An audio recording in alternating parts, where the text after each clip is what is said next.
OnLive is a gaming service with a difference.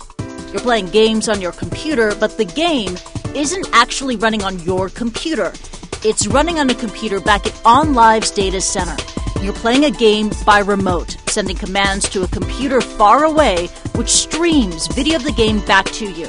That means you don't need a powerful computer to play the latest games, just a screen and an internet connection. OnLive is part of a popular movement in the technology industry. It's called cloud computing. Sounds futuristic, but what is it?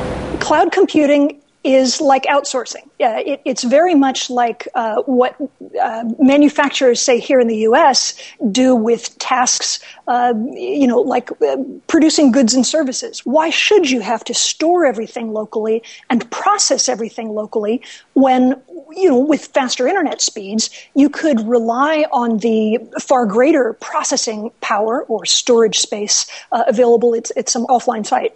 And it's very likely you've been doing some cloud computing without even knowing it. Flickr, an online home for your photo library. Google Docs, keeping our work online. Hotmail has been hosting our email in the cloud since 1996. And by keeping all this information in one place, that means our different devices, phones, laptops, and tablets can have access to the same information.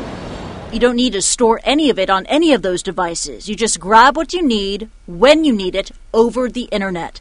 But what happens when your internet connection fails? Well, one of the great vulnerabilities in cloud computing is the fact that all of this for us is built on the assumption that internet speeds will remain fast and that connectivity will remain reliable.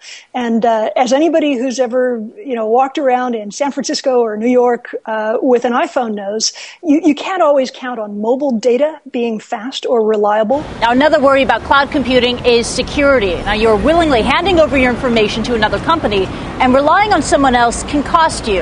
Now, when some of Amazon.com's cloud servers suffered a brief outage, it took down the social network Foursquare. But worries aside, the shift to the cloud is coming. Next week, laptops running Google's Chrome OS are set to go on sale.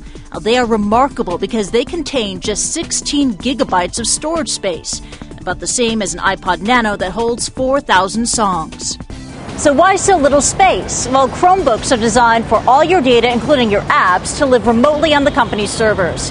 Google is convinced that we, the computing masses, are ready to live in the cloud.